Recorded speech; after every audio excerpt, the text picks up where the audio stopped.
श्री वामन पुराण 58वां अध्याय। सेनापति पद पर नियुक्त कार्तिकेय के लिए ऋषियों द्वारा शस्त्रयन, तारक विजय के लिए प्रस्थान, पताल के तुका वृत्तांत, तारक महिषासुर वध तथा सुचक्राश को वर। पुलस जी बोले, जब शंकर एवं देवताओं के सेनापति के पद पर कुमार कार्तिकेय का अभिषेक किया, तब उक्त पद पर अभिषेक कुमार ने भक्ति पूर्वक शंकर, पार्वती और पवित्र अग्नि को प्रणाम किया। उसके बाद 6 कृतिकाओं एवं कुटिला को भी सर झुकाकर प्रणाम करके ब्रह्मा को नमस्कार कर यह वचन कहा। कुमार ने कहा, देवताओं, आप लोगों को नमस्कार है। तपोधनो, आप लोगों को ओंकार के साथ नमस्कार, ओम नमः है। आप लोगों की अनुकंपा से मैं महिष एवं तारक दोनों शत्रु पर विजय प्राप्त करूंगा। देवताओं, मैं शिशु हूँ, मैं कुछ भी बोलना नहीं जानता। ब्रह्मा के सहित आप लोग इस समय मुझे अनुमति दें। महात्मा कुमार के इस प्रकार कहने पर सभी देवता निडर होकर उनका मुख देखने लगे। भगवान शंकर पुत्र के स्नेहवश उठे और ब्रह्मा को अपने दाहिने हाथ से पकड़कर स्कंद के समीप ले आए। उसके बाद उमा ने पुत्र से कहा, शत्रु को मारने वाले आओ आओ, संसार से वंदित विष्णु के दिव्य चरणों को प्रणाम करो। उसके बाद कार्तिकेय ने हंसकर कहा, हे माता, मुझे स्पष्ट बतलाओ कि ये कौन है जिन्हें हमारे जैसे अन्य व्यक्ति भी प्रेम पूर्वक प्रणाम करते हैं। माता ने उनसे कहा, ये महात्मा गरुड़ध्वज कौन है, यह तुम्हें कार्य कर लेने पर ब्रह्मा ही बतलाएंगे। तुम्हारे पिता शंकर देव ने मुझसे केवल यही बतलाया कि इनसे बढ़कर हम लोग या अन्य कोई शरीरधारी नहीं है। पार्वती के स्पष्टता कहने पर कार्तिकेय ने जनार्दन को प्रणाम किया एवं दोनों हाथों को जोड़कर वे खड़े हो गए और भगवान अच्युत से आज्ञा मांगने लगे। लोक सृष्टा भगवान विष्णु ने हाथ जोड़े हुए स्कंद का सस्तुतियन कर उन्हें आज्ञा दी। नारद ने कहा, विप्रेष्य, गरुड़ध्वज विष्णु ने मयूरध्वज कार्तिकेय के लिए जिस पवित्र सत्यन का पाठ किया उसे आप मुझसे कहें। पुलस जी बोले, नारद जी, स्कंद के विजय एवं महेश के वध के लिए भगवान विष्णु द्वारा कहे गए मंगल में स्वास्तिक वचन स्वसत्यन को सुनिए। विष्णु ने जो स्वसत्यन पाठ किया वह इस प्रकार है, रजोगुण से संपन्न कमल योनि ब्रह्मा तुम्हारा कल्याण करे। हाथ में चक्र धारण करने वाले अजन्मा विष्णु तुम्हारा मंगल करें। पत्नी सहित विश्वध्वज शंकर प्रेम पूर्वक तुम्हारा मंगल करें। मयूर वाहन अग्निदेव तुम्हारा कल्याण करें। सूर्य तुम्हारा मंगल करें।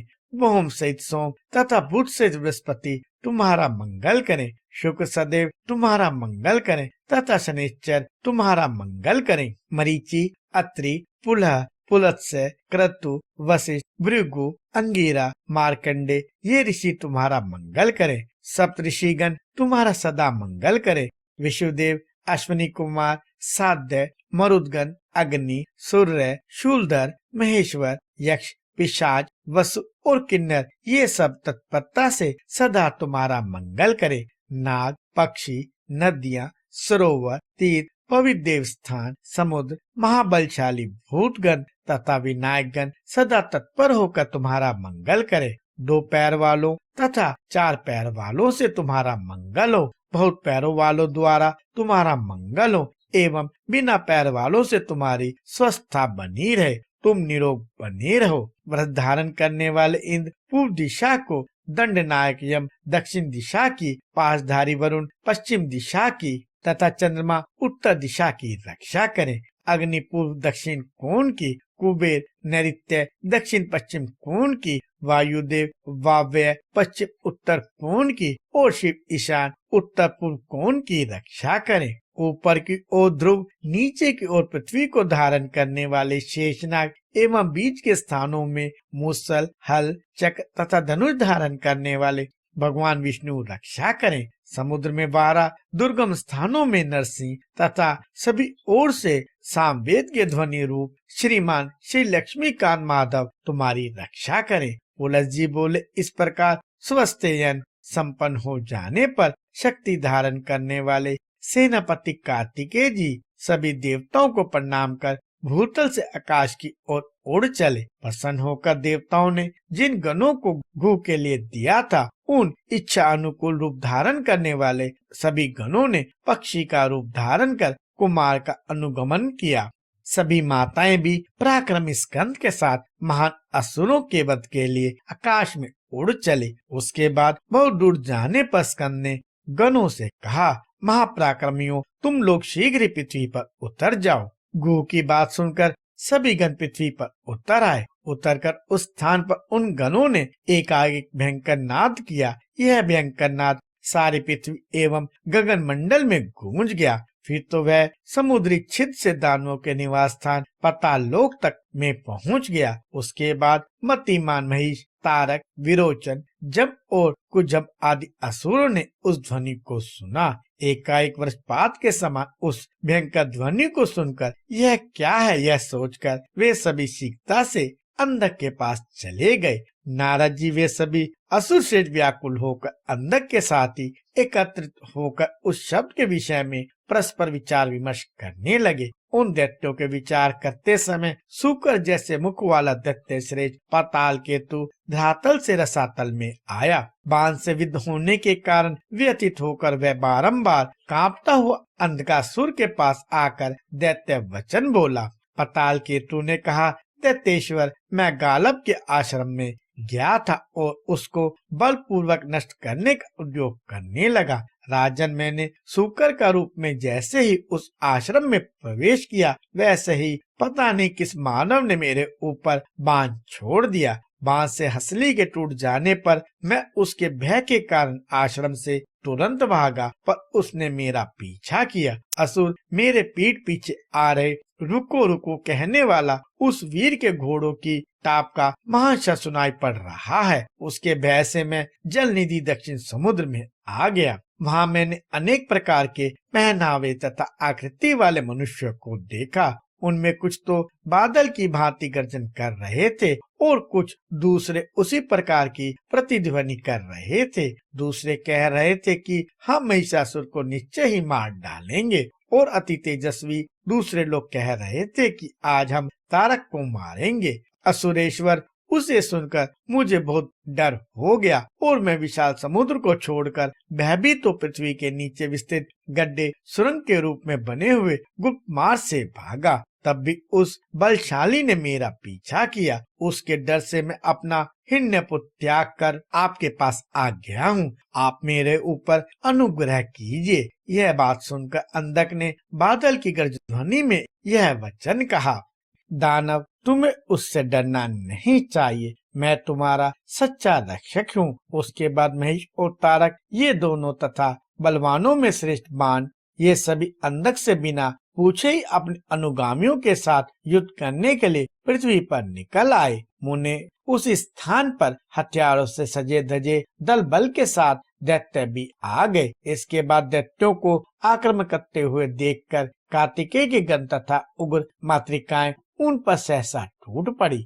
उन सब में सबसे आगे बलशाली स्थानु भगवान लोहे की बनी गदा लेकर क्रोध से भरकर पशुओं के तुल्य शत्रुओं के सैन्य बल का संहार करने लगे। असुरों को मारते हुए महादेव जी को देखकर कलशोधर भी हाथ में कुल्हाड़ा लेकर सभी बड़े असुरों का विनाश करने लगा। भय उत्पन्न कर देने वाला ज्वालामुख रथ हाथी और घोड़ों के साथ असुरों को हाथ से पकड़ पकड़ कर अपने फैलाए हुए मुख में झोंकने लगा। हाथ में बर्छी लिए हुए दंडक भी क्रुद्ध होकर महासुरों को उनके वाहनों से उठाकर समुद्र में फेंकने लगा। मूसल एवं प्रास लिए हुए जितेंद्रिय शंकुकन दानवों को हल से खींच खींच कर इस प्रकार मटियामेट करने लगा, जैसे मंत्री अनाचारी अविचारी राजा को नष्ट करता जाता है। तलवार और ढाल धारण करने वाला गणों का स्वामी वीर पुष्पदंड भी दैत्यों एवं दानवों में किसी को दो दो, किसी को तीन तीन टुकड़ों में काट डालता तथा किसी किसी को तो अनेक खंडों में कर डालता था। पिंगल दंड को उठाकर जहाँ तहाँ दौड़ता, वहाँ वहाँ दैत्यों के शव का ढेर दिखाई पड़ने लगता। गणों में श्रेष्ठ वीर सहस्त्रनयन शूल घुमाते हुए घोड़े, रथ और हाथियों सहित असुरों को मार रहा था। भीम भयंकर शिलाओं की वर्षा से सामने आ रहे असुरों को इस भांति मार रहा था जिस प्रकार इंद्रवज्र की वृष्टि से उत्तम पर्वतों को ध्वस्त करते हैं। भयंकर शकट चक्राश और बलवान पंशिक नामक गण तेजी से मुड़कर घुमाते हुए बलपूर्वक शत्रु का संहार कर रहे थे। प्रबल वेगवान गिरिभेदी युद्ध में थप्पड़ों के भीषण आघात से ही सवार के साथ हाथी को एवं रथी सहित रथ को चूर्ण विचूर्ण करने लगा। मुने बलवान नाड़ी जंग पैरों, मुख को घुटनों एवं वज्र के समान कोहनियों के पहाड़ से असुरों को मारने लगा। कोलग्रीव ग्रीवा, सिर एवं पैरों के पहाड़ से तथा धक्का देकर वाहनों के साथ दैत्यों को मारने लगा। नारद जी पिंडराक अपने मुख तथा दोनों सिंगों से गर्विले दानवों को छिन्न भिन्न करने लगा। इसके बाद गणेश्वरों द्वारा उस असीम सेना के दलों को मारा जाता देख गणनायक महेश एवं तारक दौड़े। उन दोनों दानवों द्वारा उत्तम से उत्तम आयुधों से वे सभी सहारे जा रहे थे। वे सभी प्रमदगण अधिक क्रुद्ध होकर चारों ओर से घेर कर युद्ध करने लगे।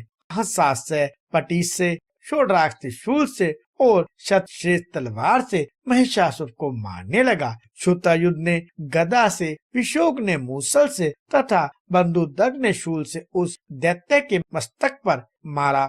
वैसे ही अन्य पार्षदों द्वारा शूल, शक्ति, रिष्टि एवं पटाशों से मार खाते रहने पर भी वह मेनाक पर्वत के समान तनिक भी विकम्पित नहीं हुआ। रण में भद्रकाली, उत्खला एवं एक चूड़ा ने श्रेष्ठ आयुधों से तारक के ऊपर प्रहार किया। वे दोनों महान असुर प्रमुखों और मात शक्तियों से मारे जाते हुए होने पर भी स्वयं अशुभ रहकर गुणों को शुभ कर रहे थे। उसके बाद आयुधों सहित महिषासुर गदा की बार बार मार से प्रमुखों को शीघ्र पराजित कर कुमार की ओर झपटा। उस महिष को झपटते देख अत्यंत क्रुद्ध सुचक्राष्ट ने चक्र उठाकर उस धनुनंदन को बीच में ही रोक दिया। ब्राह्मण हाथों में गदा और चक्र धारण किए हुए असुर और गण दोनों महारथी उस समय आपस में कभी तेज, कभी अद्भुत, कभी निपुण इस प्रकार विविध प्रकार की लड़ाई लड़ने लगे। महिष ने गदा घुमाकर सुचक्रास के ऊपर मारा और सुचक्रास ने अपने चक्र को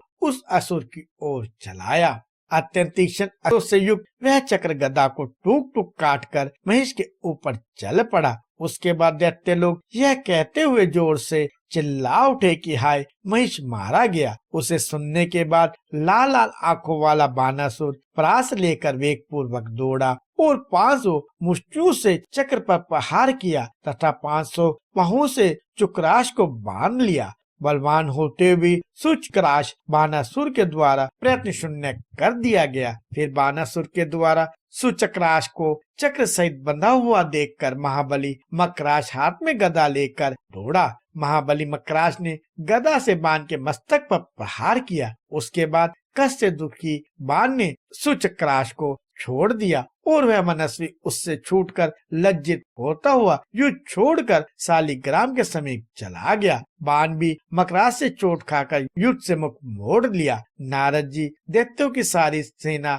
छिन्न भिन्न हो गई। उसके बाद अपनी सेना को नष्ट हुआ देख बलवान दैत्य तारक हाथ में तलवार लेकर गणेश्वरों की ओर दौड़ा। उसके बाद खड़ग धारण करने वाले उस बेजोड़ वीर ने उन मातृकाओं सहित हंसवरक आदि गणेश्वरों को हरा दिया। वे सभी डरकर स्कंद की शरण में गए। महेश्वर के पुत्र कुमार ने अपने गुणों को निरुत्साहित तथा खड़गधारी तारकासुर को आते हुए देखकर शक्ति के पहाड़ से उसका हृदय विदीर्ण कर डाला। हृदय फट जाने के कारण वह पृथ्वी पर गिर पड़ा। महर्षि उस भाई के मर जाने पर महिषासुर का अभिमान चूर हो गया। वह दुष्टात्मा डर से व्याकुल होकर युद्ध भूमि से भागकर हिमालय पर्वत पर चला गया। वीर तारक के मारे जाने, डर कर महेश के हिमालय पर भाग जाने तथा गणों द्वारा अपराधी सेना का संहार किए जाने पर बाण भी डर के कारण अगाध समुद्र में प्रवेश कर गया। युद्ध भूमि में तारक का संहार कर कुमार ने शक्ति उठा ली और वे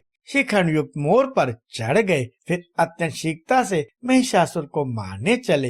हाथ में श्रेष्ठ शक्ति लिए हुए मयूरध्वज मोर छाप की पताका वाले कार्तिकेय को पीछे आते देखकर वह महिषासुर कैलाश एवं हिमालय को छोड़कर कोच पर्वत पर चला गया और उसकी गुफा में प्रवेश कर गया। महादेव के पुत्र भगवान भू कार्तिकेय पर्वत की गुफा में प्रवेश हुए। दैत्य की अब प्रयत्न पूर्वक रक्षा करने लगे। वे सोचने लगी कि मैं अपने मेरे बंधु का विनाश करता कैसे हूँ। वे कुछ स्तब्ध हो गए। उसके बाद कमल जन्मा ब्रह्मा, भगवान शंकर, विष्णु और इंद्र वहां आ पहुँचे। उन्होंने कहा कि शक्ति के द्वारा पर्वत सहित महिष को विदन कर दो और देवताओं का कार्य पूरा करो। इस प्रिय तथ्य वचन को सुनकर हंसते हुए कार्तिकेय देवताओं से बोले, मैं नाना के नाती माता के भतीजे और अपने ममेरे भाई को कैसे मारूं? इस विषय में यह इनको ना मानने की प्राचीन श्रुति भी है, जिसे वेद ज्ञाता महर्षिगण गाया करते हैं। इसी प्रकार गो, ब्राह्मण, वृद्ध, यथार्थ वक्ता, बालक, अपना संबंधी, दोष रहित स्त्री तथा आचार्य आदि गुरुजन अपराध करने पर भी अवध्य होते हैं। इस उत्तम श्रुति के अनुसार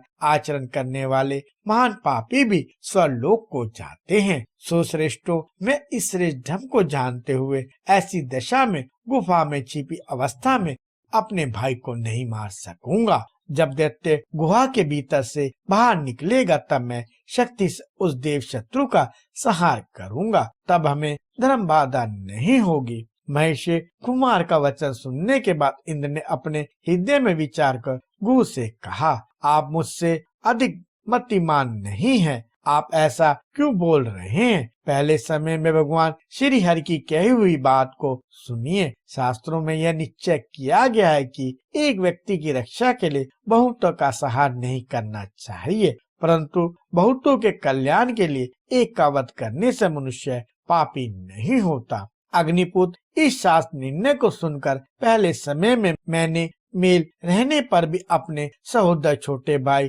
नमोची को मार दिया, अतः बहुतों के कल्याण के लिए तुम कोच सहित महिषासुर का संहार अग्नि द्वारा दी हुई शक्ति से बलपूर्वक कर डालो। इंद्र की बात सुनकर कुमार की आंखें क्रोध से लाल हो गई। आवेश में कांपते हुए कुमार ने इंद्र से कहा, मूढ़ वितारी, तुम्हारी बाहुओं और शरीर में कितनी शक्ति है जिसके बल पर तुम मेरे ऊपर मतिमंद कहकर आक्षेप कर रहे हो? तुम निश्चय ही बुद्धिमान नहीं हो। हजार आंखों वाले इंद्र ने उनसे कहा, गु, मैं तुमसे शक्तिशाली हूँ। गु ने इंद्र से कहा, यदि तुम शक्तिशाली हो तो आओ युद्ध कर देख लो। तब इंद्र ने कहा, कृतिकानंदन, हम दोनों में जो पहले कोच पर्वत की प्रदक्षिणा कर सकेगा वही शक्तिशाली समझा जाएगा। उस बात को सुनकर स्कंद अपने वाहन मयूर को छोड़कर पैदल प्रदक्षिणा करने के लिए शीघ्रता से चल पड़े। इंद्र भी गजराज से उतरकर पैदल ही प्रदक्षिणा कर वहां